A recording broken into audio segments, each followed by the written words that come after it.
ഇതിനാണോ നമ്മൾ ഈ കറുത്തച്ഛനൂട്ട് അല്ലെങ്കിൽ കറുത്തച്ഛനൂട്ട് എന്ന് പറയുന്നത് നമ്മുടെ ചാത്തന്മാരെ അവർക്ക് അതായത് അതിന്റെ ഒരു ചരിത്ര പശ്ചാത്തലം കൂടിയുണ്ട്. എന്താണെന്ന് വെച്ചാല് ഈ സെയ്ത്താനും ചെകുത്താനും ഒക്കെയാണ് നമ്മുടെ ചാത്തൻ. അതിനെ തലകീടായിരിക്കുന്ന കുരിശും. അപ്പൊ ഇത് രണ്ടും വ്യത്യസ്തമാണ്.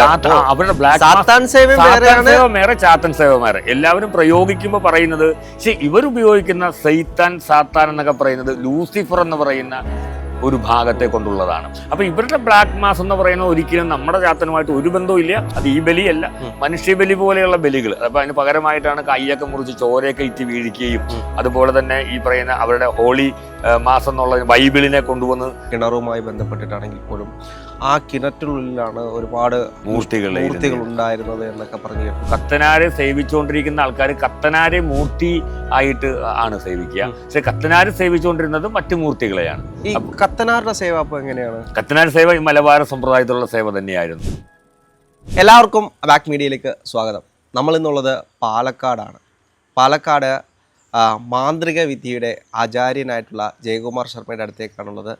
നമസ്തേ. നമസ്തേ ചേട്ടാ, ഇപ്പോൾ നമ്മൾ പാലക്കാടാണ് നിൽക്കുന്നത്. ഒരുപാട് മാന്ത്രിക താന്ത്രിക കാര്യങ്ങൾ ഇപ്പോൾ തുടക്കം ഇവിടെ നിന്നാണ് എന്ന് പലപ്പോഴും പറയപ്പെടാറുണ്ട്.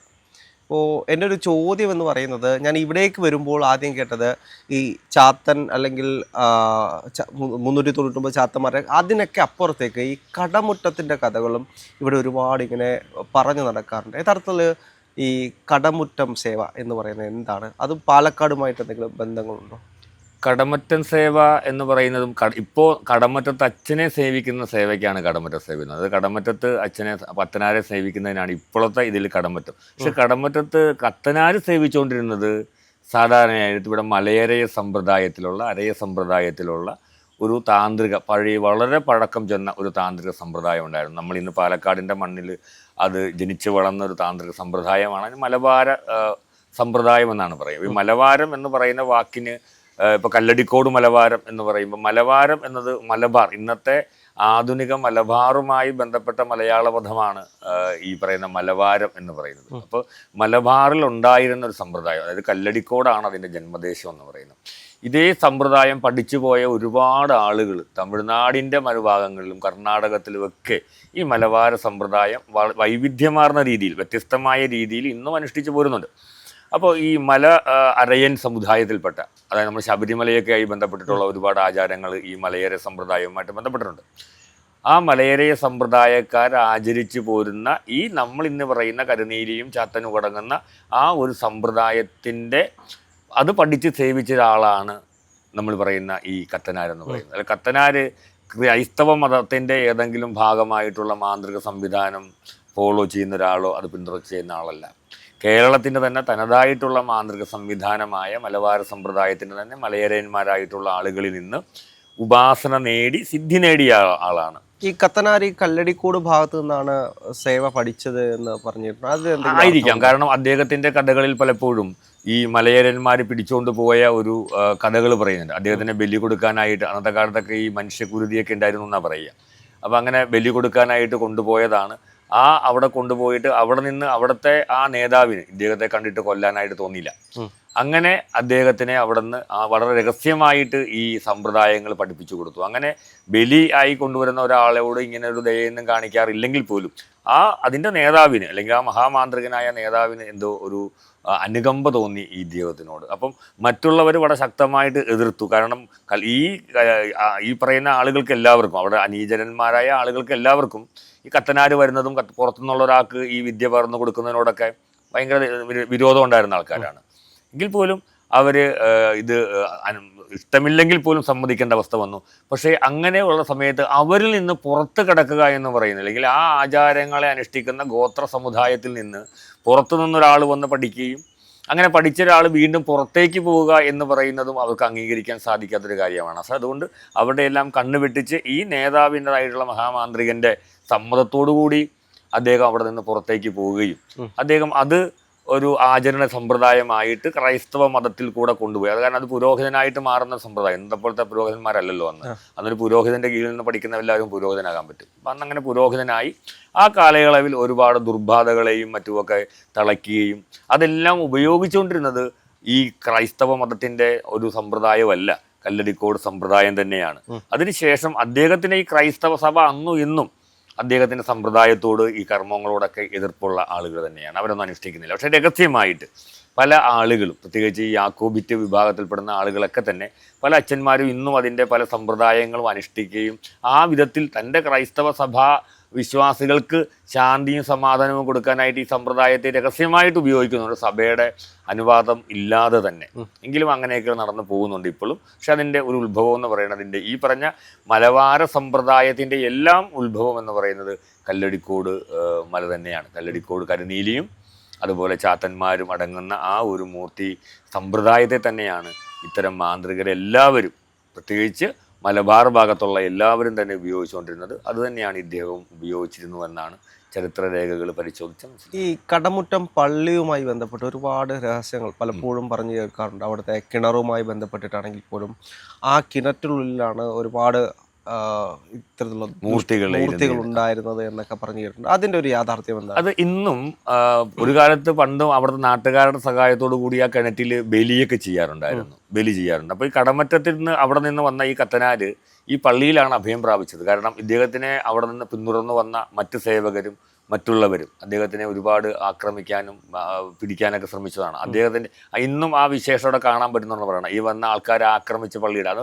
കഥയിൽ പറയുന്ന യക്ഷി അന്ന് അടിച്ചു എന്നാണ് പറയുന്നത്. യക്ഷി അടിച്ചിട്ടാണ് ആ പള്ളിക്ക് അങ്ങനെ സംഭവിച്ചതെന്നാണ് പറയുന്നത്. ഈ പാതാളക്കിണറുമായിട്ടൊരു ബന്ധമുണ്ട് അവിടുത്തെ. ഈ പാതാളക്കിണറിലാണ് അദ്ദേഹത്തിൻ്റെ ഉപാസനാമൂർത്തികൾക്ക് ബലി കൊടുക്കുകയും മറ്റൊക്കെ ചെയ്തുകൊണ്ടിരുന്നതെന്ന്. അത് ഇന്നും ആ വിശേഷങ്ങൾ ചിലപ്പോൾ രഹസ്യമായി പിന്തുടർന്നു പോരുന്ന ആളുകൾ അവിടെ ഉള്ളതായിട്ടാണ് കണക്കാക്കപ്പെടുന്നത്. ഇന്നും പലപ്പോഴും അവിടെ കുരുതി കൊടുക്കുന്നുണ്ട്. ഈ കത്തനാര് സേവിച്ചിരുന്ന മൂർത്തികൾക്കാണ് അത് കൊടുക്കുന്നത്. കത്തനാരെ സേവിക്കുന്ന ആൾക്കാർ വേറെ ഉണ്ട് കേട്ടോ. അതിന് ഈ സമ്പ്രദായമല്ല ചെയ്യുന്നത്. അതായത് രണ്ട് വ്യത്യസ്ത സമ്പ്രദായങ്ങൾ വന്നു. കത്തനാരെ സേവിച്ചുകൊണ്ടിരിക്കുന്ന ആൾക്കാർ കത്തനാരെ മൂർത്തി ആയിട്ട് ആണ് സേവിക്കുക. പക്ഷെ കത്തനാര് സേവിച്ചുകൊണ്ടിരുന്നത് മറ്റു മൂർത്തികളെയാണ്. ഈ കത്തനാരുടെ സേവ അപ്പോൾ എങ്ങനെയാണ്? കത്തനാർ സേവ ഈ മലബാര സമ്പ്രദായത്തിലുള്ള സേവ തന്നെയായിരുന്നു. മലബാര മൂർത്തികളെയായിരുന്നു അദ്ദേഹം സേവിച്ചുകൊണ്ടിരുന്നത്. അല്ല, അദ്ദേഹത്തിനെ സേവിക്കുന്നത് ഈ ഇദ്ദേഹം ഒരു മൂർത്തിയായിട്ട് മാറുമല്ലോ. ഒരു ഉപാസകനെ സംബന്ധിച്ച് ഉപാസകന്റെ കാലശേഷം അല്ലെങ്കിൽ അധികം മരണമടഞ്ഞു കഴിഞ്ഞാൽ തന്റെ സേവാമൂർത്തിയിൽ വിലയം പ്രാപിക്കുക എന്ന് പറയുന്ന ഒരു സമ്പ്രദായമുണ്ട്.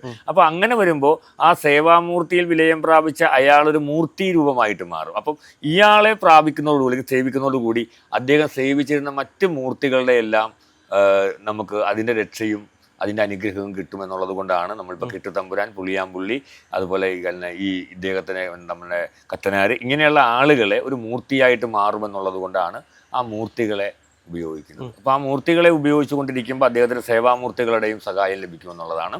അതിന് കുറേ മന്ത്രങ്ങളുണ്ട്. ഇപ്പോൾ ഇദ്ദേഹത്തെ ചെയ്യാനുള്ള മന്ത്രം എന്ന് പറയുന്നത് മറ്റൊരു രീതിയാണ്. അതായത് മലയാള മന്ത്രവാദത്തിൻ്റെ പേരിലല്ലാതെ ഇവരുടെ തന്നെ ഈ ലാറ്റിൻ, സിറിയൻ അങ്ങനെ കുറേ ഭാഷകളാണ് അത് ഉപയോഗിക്കുന്നത്. മലയാളവും കൂടെ ഉണ്ട് അതിൻ്റെ അകത്ത്. ആ മന്ത്രത്തിൽ തനി മലയാള രൂപമല്ല, എന്നാൽ മറ്റൊരു വിദേശ ഭാഷയുടെ സ്വാധീനം കൂടെ ഉണ്ട് ആ മന്ത്രത്തിന്. ആ മന്ത്രം ഞാനിപ്പോൾ ഇവിടെ പരസ്യമായിട്ട് പറയുന്നില്ല, കാരണം അത് ദുരുപയോഗം ചെയ്യുന്നുള്ളതാണ്. അതിൽ കുരിശിലേക്കാണ് ഇദ്ദേഹത്തെ ആവാഹിക്കുന്നത്. താഴെ ഒരു പുതിയ വസ്ത്രമൊക്കെ വച്ചിട്ട് വീഞ്ഞ്, അതുപോലെ തന്നെ ഉപ്പുകല്ല് നിറച്ചിട്ട് അതിൻ്റെ അകത്ത് മെഴുകുതിരി കത്തിച്ച് വെച്ചതും വീഞ്ഞും അപ്പവും എല്ലാം ഉണ്ടാക്കി വെച്ചിട്ട് ഒരു കയ്യിൽ ഈ മരക്കുരിശും ഒരു കയ്യിൽ നമ്മുടെ മെഴുകുതിരിയും കൂടെ മുകളിലേക്ക് പിടിച്ചുകൊണ്ട് നമ്മൾ സാധാരണ സൂര്യമണ്ഡലത്തിൽ നിന്ന് ആവാഹിക്കുന്ന പോലെ തന്നെ ഇദ്ദേഹത്തിനെ ഈ പ്രപഞ്ചത്തിൽ നിന്ന് ഇദ്ദേഹത്തിനെ ഈ കുരിശിലേക്കാണ് ആവാഹിക്കുക. അതൊരു മെഴുകുതിരി കൂട്ടിപ്പിടിച്ചിട്ടാണ് ആവാഹിക്കുന്നത്. അവിടെ ഈ മന്ത്രമാണ് ജപിക്കുന്നത്. അതായത് പിതാവിനും പുത്രനും എന്നൊക്കെ പറയുന്ന പോലെ തന്നെയാണ് ഈ മന്ത്രത്തിൻ്റെ അർത്ഥം വരുന്നത്. ഇവിടെ ഈ പിതാവ് എന്ന് പറയുന്നത് ഈ മന്ത്രത്തിൻ്റെ ഉപാസനാമൂർത്തികളെയും പുത്രൻ എന്ന് പറയുന്ന കത്തനാരെയാണ് ഉദ്ദേശിക്കുന്നത്.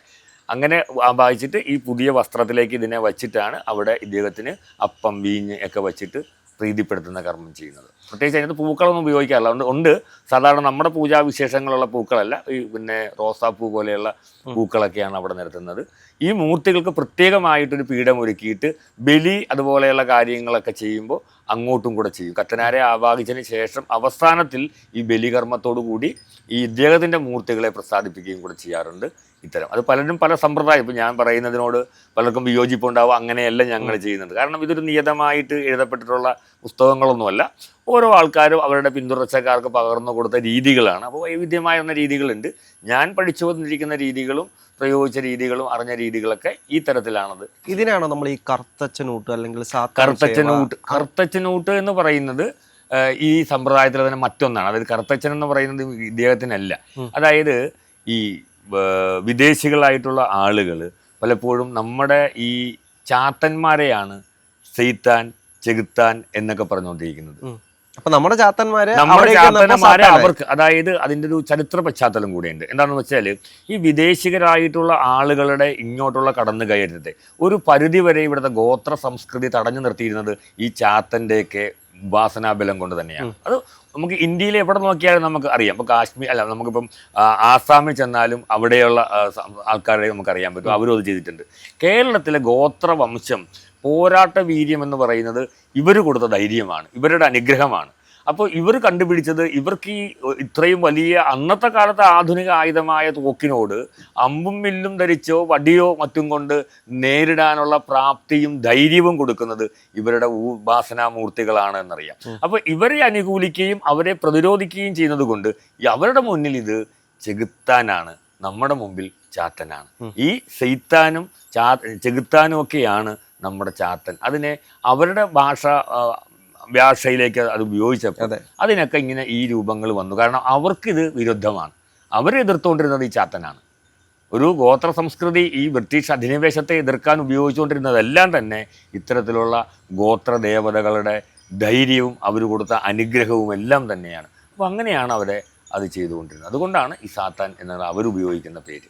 പക്ഷെ ഇന്നും ചില ക്രിസ്തീയ കുടുംബങ്ങളിൽ രഹസ്യമായിട്ട് ഇത്തരത്തിലുള്ള ആരാധന കാര്യങ്ങൾ ചെയ്യാറുണ്ട് എന്നുണ്ട്. ഇപ്പം സാത്താൻ സേവ ഉള്ള കാര്യങ്ങൾ ഇപ്പോൾ നമ്മൾ ചില സിനിമയിലൂടെയൊക്കെ കണ്ടിട്ടുണ്ട്. ഇത്തരത്തിലുള്ള കാര്യങ്ങൾ ചെയ്യുന്ന കുടുംബങ്ങളെ പറ്റിയും ചില കുടുംബങ്ങൾ മാത്രം ഇത്തരത്തിലുള്ള കാര്യങ്ങൾ ചെയ്യും, അവരെ ക്രിസ്ത്യൻസ് അധികം അങ്ങോട്ട് അടുപ്പിക്കില്ല എന്ന് പറയുന്ന ക്രിസ്ത്യൻ എന്ന് പറയുന്നത് സെമസ്റ്റിക് മതമാണ്.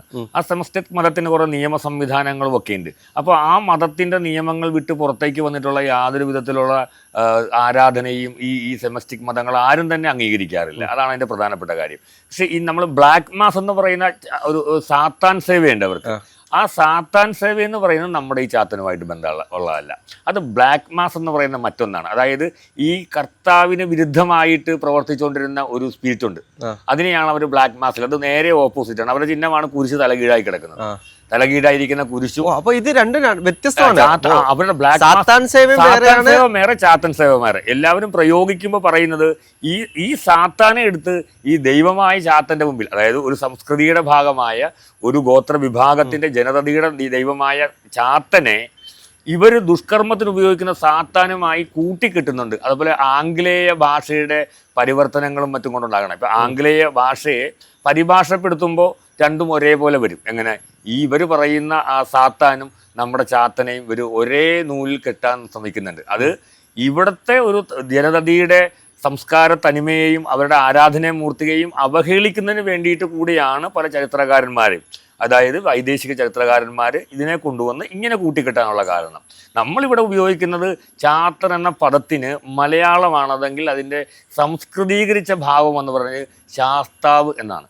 ശാസ്ത്ര എന്ന പദത്തിൽ നിന്ന് മലയാളവൽക്കരിച്ചൊരു പദമാണ് ചാത്തൻ. പക്ഷെ ഇവരുപയോഗിക്കുന്ന സെയ്ത്താൻ, സാത്താൻ എന്നൊക്കെ പറയുന്നത് ലൂസിഫർ എന്ന് പറയുന്ന ഒരു ഭാഗത്തെ കൊണ്ടുള്ളതാണ്. അപ്പോൾ ഇവരുടെ ബ്ലാക്ക് മാസ് എന്ന് പറയുന്നത് ഒരിക്കലും നമ്മുടെ ചാത്തനുമായിട്ട് ഒരു ബന്ധവും ഇല്ല. അത് യേശുവിനെ അല്ലെങ്കിൽ ദൈവപുത്രനെ എതിർത്ത് അല്ലെങ്കിൽ കർത്താവിനെ എതിർത്തെന്ന് പറയപ്പെടുന്ന ആ രീതിയിലുള്ള ലൂസിഫറുമായി ബന്ധപ്പെടുത്തിയതാണ് ബ്ലാക്ക് മാസ് ഒക്കെ ഉള്ളത്. അപ്പോൾ അതുപോലെയുള്ള ദുഷ്കർമ്മങ്ങൾക്ക് മാറ്റി ചെയ്യാൻ വേണ്ടിയിരുന്ന ഈ ഒരു തമോ ഗുണം വരും ലോകത്ത് എന്നും ഈ ഈശ്വരൻ്റെതായിട്ടുള്ള എല്ലാ നിയമങ്ങളും മാറി ചെകുത്താൻ്റെതായിട്ടുള്ളൊരു നിയമങ്ങൾ വരുമെന്നും ചെകുത്താൻ്റെ നിയമം ഇങ്ങനെയാണെന്നും അതിനെ പ്രീതിപ്പെടുത്താൻ വേണ്ടി ബലി കൊടുക്കണമെന്നും, അത് ഈ ബലിയല്ല മനുഷ്യബലി പോലെയുള്ള ബലികൾ. അപ്പോൾ അതിന് പകരമായിട്ടാണ് കൈയൊക്കെ മുറിച്ച് ചോരയൊക്കെ ഇറ്റ് വീഴിക്കുകയും അതുപോലെ തന്നെ ഈ പറയുന്ന അവരുടെ ഹോളി മാസം എന്നുള്ള ബൈബിളിനെ കൊണ്ടുവന്ന് ഇട്ട് അതിൻ്റെ മുകളിലൂടെ ചവിട്ടി നടത്തിക്കുകയും അവിടെ സ്വർഗ അനുരാഗികളെ പരിപോഷിപ്പിക്കുകയും അല്ലെങ്കിൽ ആ സ്വർഗരതി അവിടെ വെച്ച് നടത്താൻ അവർക്ക് അനുവദിക്കുകയും അതുപോലെ ഇവരുടെ അപ്പം, വീഞ്ഞ് എന്ന് പറയുന്ന സാധനങ്ങളൊക്കെ ഈ കർമ്മത്തിന് നെഗറ്റീവായിട്ട് ഉപയോഗിക്കുകയും ഒക്കെ ചെയ്യുന്ന